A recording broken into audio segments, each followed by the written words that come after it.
Hey, salut tout le monde, c'est Ricky pour le Ricky Show. Aujourd'hui, première de Big Brother Célébrité saison 5, champion versus rock recrue.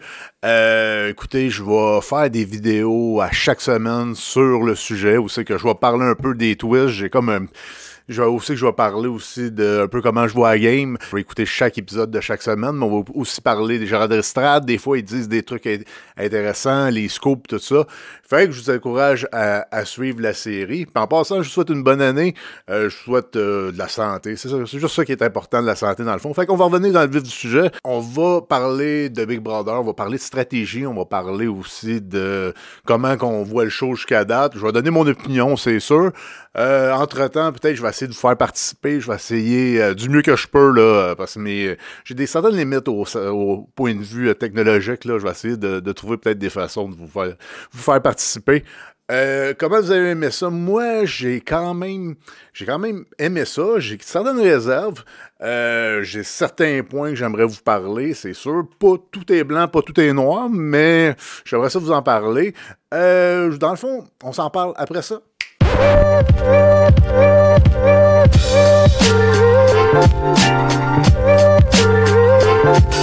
Premièrement, écoutez, déjà dans le titre de la saison, champion versus recrue, je me demande comment ça se fait qu'on s'en va tout de suite vers les champions. Moi, j'aurais été vers les joueurs favoris peut-être avant.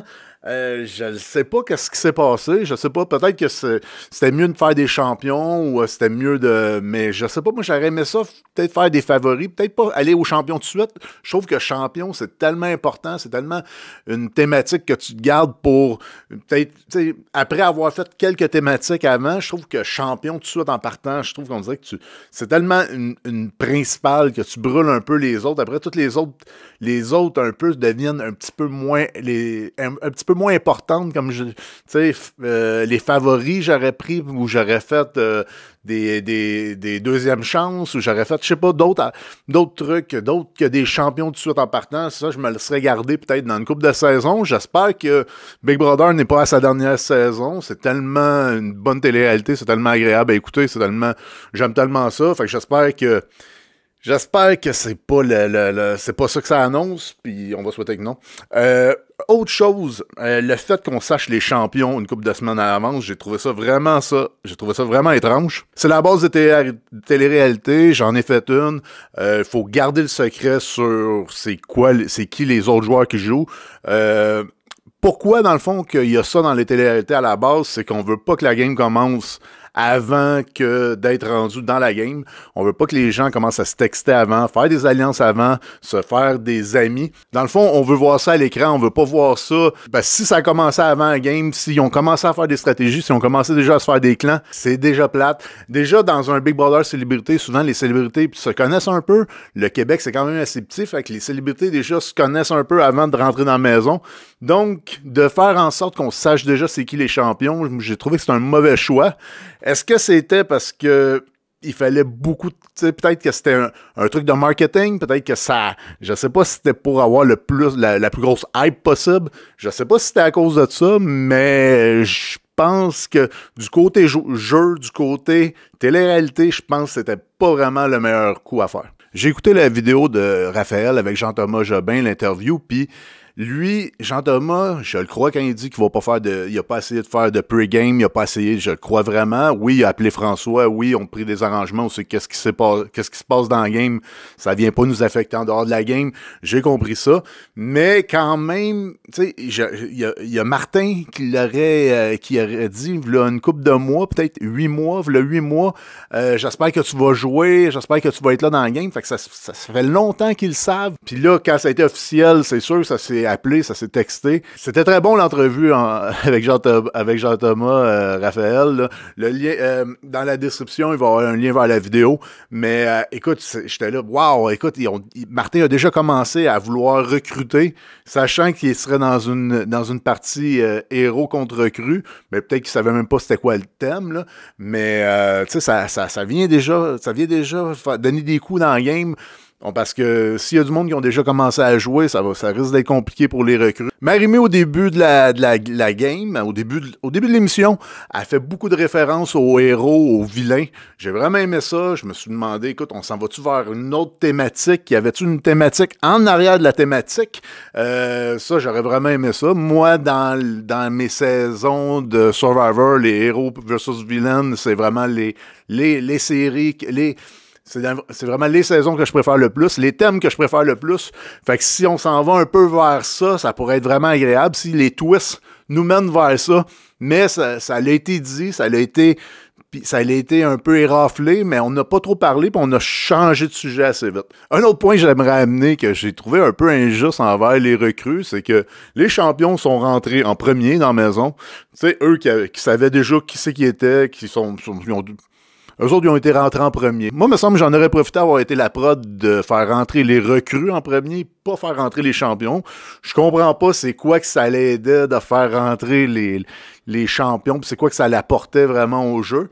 Les recrues, me semble, auraient eu le choix des lits, auraient eu le choix de pouvoir parler, commencer déjà à apprendre à se connaître avant. Je trouve que c'est une petite erreur qui a été faite là, mais... Ou à moins que le but, c'était vraiment d'enrager les recrues pour qu'ils fassent une alliance le plus vite possible en se disant, écoute, on a tout contre nous autres, là. Fait que peut-être c'est ça le but aussi, je le sais pas, mais en tout cas... Plus tard, on va se rendre compte, quand les recrues vont toutes être ensemble, que ça n'a pas vraiment marché. Puis le but, c'est pas, ils veulent pas vraiment faire, on dirait, une grosse alliance de recrues. La maison, on n'en parlera pas pendant 2 heures. Là, elle est vraiment belle. Elle est vraiment, elle a l'air d'être remplie d'énigmes, remplie de souvenirs de Big Brother, puis tout ça. Je l'ai trouvé belle. En plus, sur 2 étages, ça m'a rappelé un peu des saisons américaines où c'est qu'il y avait un deuxième étage pour la chambre du patron, tout ça. Fait que j'ai vraiment aimé. Je la trouve belle. Je la trouve vraiment... Puis c'est des grandes pièces. Je pense que ça va être dur de se cacher dans cette maison-là. Ça va être dur. Ça a l'air d'être... tu sais, il va y avoir un moyen de surprendre, de voir des discussions que tu n'aurais pas vues. Tu n'aurais pas dû voir, dans le fond. Je pense qu'il y a moyen de faire ça dans cette maison-là. Après ça, durant le premier épisode, il y a eu la présentation des recrues. Écoute, il y a eu Tammy Verge qui a déjà gagné un spécial de Noël. En tout cas, elle l'a dit. Je pense que c'est ça qu'elle a dit. Je me rappelle pas avoir vu ça. Là. Je me rappelle pas c'était quand. Il y a eu plusieurs recrues que je connais pas vraiment. Il y en a certains que je connais. Là, Simon Boulris, Tammy Verge, mais sinon, tout du beau monde à découvrir puis à savoir c'est qui. J'ai bien hâte de les connaître. La première chose qui m'a frappé quand j'ai regardé les recrues, c'est que ils semblent tous être des joueurs qui se disent social ou leur plus grosse force. Et c'est le social. À part Valérie Robert puis Tammy, on dirait qu'il n'y a pas grand monde dans les recrues qui semblent prêts à jouer. Ou tu sais, qui se sont préparés à jouer, là, qui semblent avoir le couteau entre les dents puis être là pour jouer. Ça a l'air, mais ça va être quand même des joueurs sociaux qui n'auront pas une grosse cible dans leur dos. Il y a aussi une autre chose que j'ai remarqué. Il y a beaucoup de filles. Fait que je pense que les femmes dans le jeu vont avoir un certain avantage dans le jeu. Dans les 8 champions, il y avait 4-4 en termes de gars et de filles. Mais dans les recrues, on voit 6-2. Fait que je pense que ça va vraiment avantager les filles comme jeu, que ce soit les champions, que ce soit les recrues. Mais bon, moi, celle que j'ai trouvée la plus préparée, ça semblait Valérie Robert, qui a été la seule à dire, genre, regarde, les champions, on les scrame, on les fait partir le plus vite possible. Dans son vidéo de présentation, ça veut rien dire, mais moi, c'est sur elle que j'ai misé dans les recrues. Je vais vous dire à la fin, c'est sur qui j'ai misé dans les champions. Dans les premiers temps, on n'a pas vu vraiment d'alliances se former. Des fois, surtout dans les dernières saisons, très vite, il y avait des alliances qui se formaient. Là, j'en ai pas vu. Peut-être c'est à cause qu'il y a déjà 2 grosses alliances qui sont faites. Les champions puis les recrues. Fait que peut-être dû à peut-être c'est ça qui a comme genre mélangé un peu la façon de jouer ordinaire des joueurs. On dirait que peut-être c'est ça, je sais pas. Mais là, ils n'ont pas fait d'alliance. Il n'y a pas eu d'alliance majoritaire. On n'a pas vu personne se dire OK, ça nous prend 8 personnes, on fait une alliance. Je l'ai entrevu un peu avec Danick Martineau. Danick puis Liliane ont eu une discussion aussi ils se sont dit un peu c'était qui avait de leur bord. Puis c'est ça. Tu sais, c'est le genre de discussion qu'on a vu, mais on dirait que on dirait que ça sortait de nulle part. Est-ce que ça a été préparé avant la game? Est-ce que c'est pré-game qui ont fait ces petites alliances-là ou c'est que chacun avait de l'air à compter c'est qui avait de leur bord et tout ça? À suivre, j'ai hâte de voir, j'ai hâte de peut-être que je vais réécouter l'épisode aussi, peut-être pour voir d'où c'est que ça sortait cette discussion-là, parce que ça a été les seules personnes à avoir ce genre de discussion-là.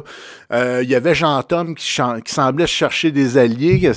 Ça a été quand même un début lent, mais on dirait que tout le monde avait le couteau entre les dents, tout le monde se méfiait surtout des autres. Là. Le challenge du patron, tout à tout prix, j'ai trouvé ça vraiment original, j'ai trouvé ça vraiment cool avec les joysticks, tout ça. Je suis sûr qu'il y a beaucoup de budget là-dedans, j'ai vraiment trouvé ça beau, j'ai trouvé c'est original, c'est vraiment cool. Puis, ouais, j'ai trouvé ça vraiment divertissant même. Divertissant. Puis, ça nous a permis, pendant ce challenge-là, où c'est que les nouveaux choisissaient des champions, de se rendre compte que Amy connaissait pas Coco. Puis, il savait pas lire Coco. Quand on sait que Coco était une des joueuses dominantes de la saison 3, c'est quand même une erreur, d'après moi, d'Amy, de ne pas avoir étudié, de ne pas avoir écouté ou de ne pas avoir un peu... tu sais, la saison 3 est encore disponible là, sur l'application Novo. Là. D'avoir écouté une couple d'épisodes, peut-être savoir c'est qui Coco, peut-être ça t'aurait aidé dans le jeu, au moins savoir...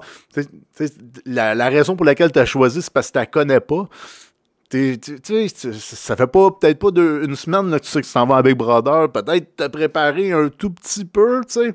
Fait que c'est ça, j'ai trouvé. Ça a été cette occasion-là, j'ai trouvé ça dangereux pour elle de dire ça, je me suis dit, oh mon Dieu, elle sait pas c'est qui Coco. En fait, c'est peut-être une chance aussi pour Coco, parce que Coco, c'est une joueuse quand même assez intéressante à jouer. Fait que si les nouveaux savent pas c'est qui Coco, elle va pouvoir manœuvrer un peu comme dans sa saison.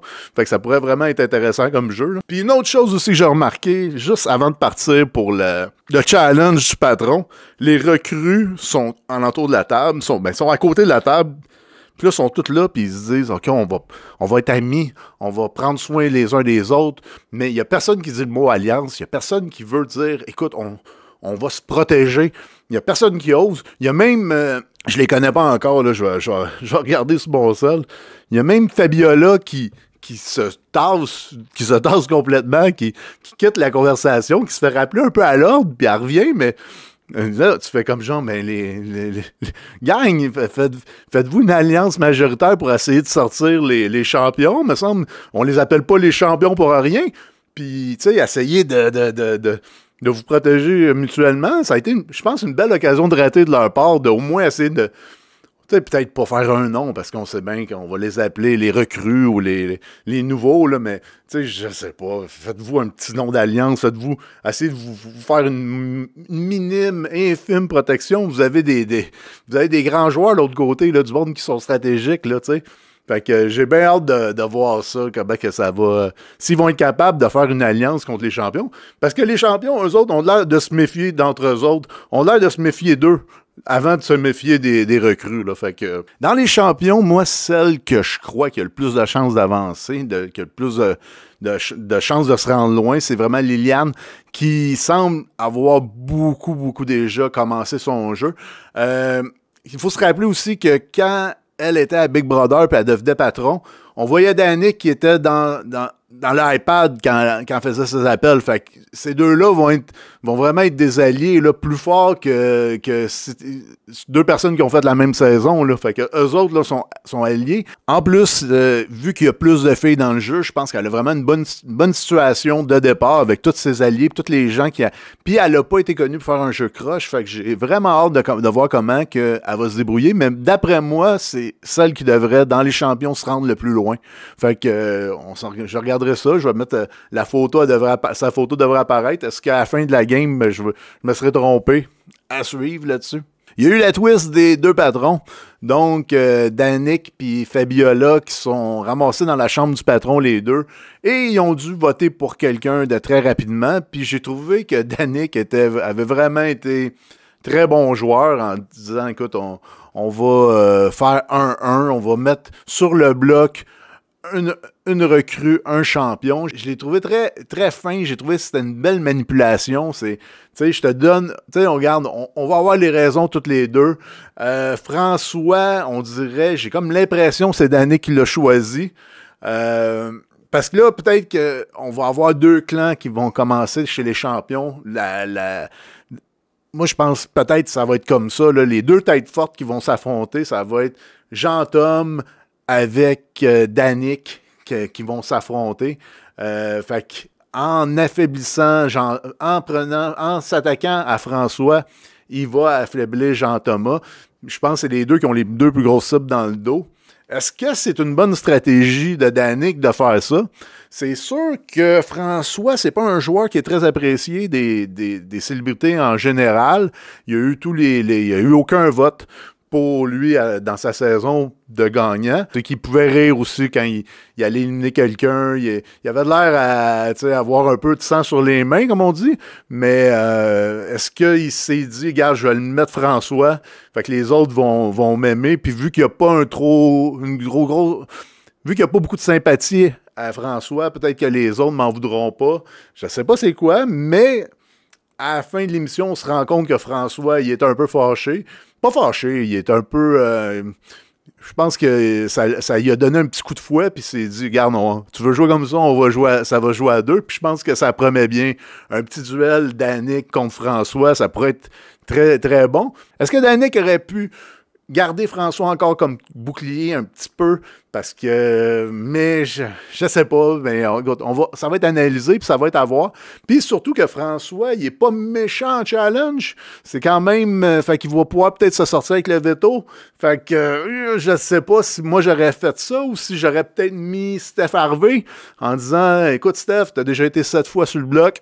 Une fois de plus, une fois de moins, je sais pas. Puis, tu sais, Steph avait-tu l'air d'avoir beaucoup d'alliés? Je sais pas. J'ai hâte aussi de voir c'est qui va être dans les recrues qui va être choisi par l'équipe des patrons. Comment ils vont faire pour...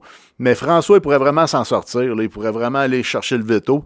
Je sais pas. Moi, je l'aurais peut-être mis après le veto. Une fois que quelqu'un sort du veto, puis tu le mets François comme là. Peut-être là, comme ça, il aurait vraiment été une vraie menace. Sinon, j'aurais mis Steph en lui disant que t'es pas vraiment une menace. Je m'attends à ce que tu sortes. Je sais pas. J'aurais peut-être essayé de faire ça comme ça plus. Steph, elle est quand même habituée. Stéphanie, elle est habituée d'être sur le bloc. Je sais pas c'est quoi j'aurais fait, moi, là, mais à suivre, voir. J'ai hâte de voir comment ça va se passer cette semaine. On a appris aussi qu'il n'y aura pas de décompte. On ne saura pas combien il y a eu de votes, quelle personne. Et je sais pas si c'est clair, là, mais à la fin, fait que ça donne beaucoup de liberté aux gens dans le confessionnal quand ça va être le temps de voter. Puis tu vas pouvoir te sauver un petit peu plus. Je sais pas si ça va être bon. Je sais pas si ça va être une bonne twist. Les gérants d'estrade vraiment été intéressants cette semaine aussi. On a appris de Mona que Fabiola est une joueuse sociale plus. Puis venant de Mona, mais je la crois. Je me dis, Colin, ça se pourrait que Fabiola soit très bonne socialement. J'ai hâte de voir ça. Est-ce que ça va la menacer? Est-ce que ça va l'aider? À suivre. Puis on a eu aussi un scoop comme quoi que à 2h33 du matin, il allait avoir des indices pour la table Cryptex. Celle que quand tu te trompes, ben, tu t'en vas 3 jours sur la slop, que Stéphanie a pesé sur le piton assez rapidement. Mais non, mais sans farce, j'ai hâte de voir ça va être quoi.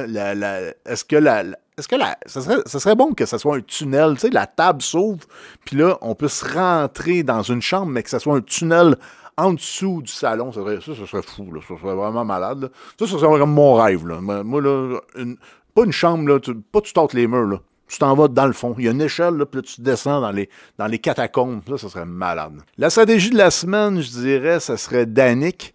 Danick a gagné le challenge de patron.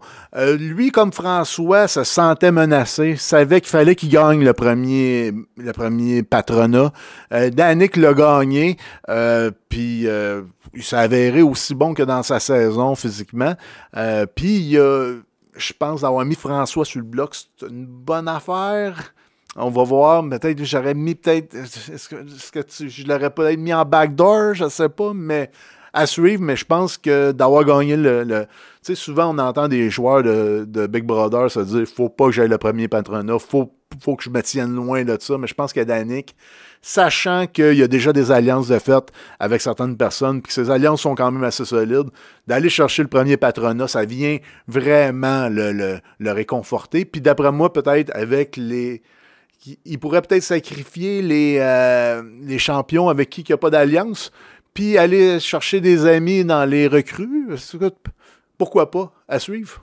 L'erreur de la semaine, je dirais, les recrues, de ne pas avoir fait d'alliance majoritaire en partant, de ne pas s'être donné déjà, de s'être fait confiance pour se parler déjà dans le petit laps de temps, sachant que les champions avaient eu tellement d'avantages de rentrer dans la maison en premier, de savoir qui ils sont depuis des semaines.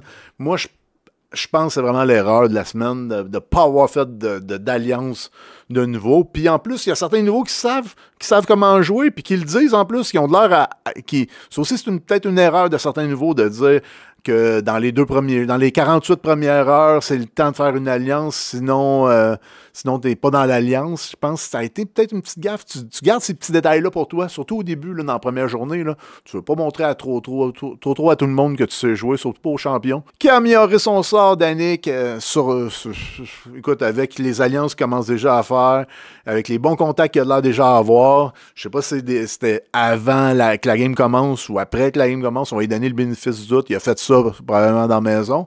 Mais je pense que c'est lui qui a amélioré le plus son sort en gagnant le challenge patron. Puis celui qui est le plus en marre, c'est François.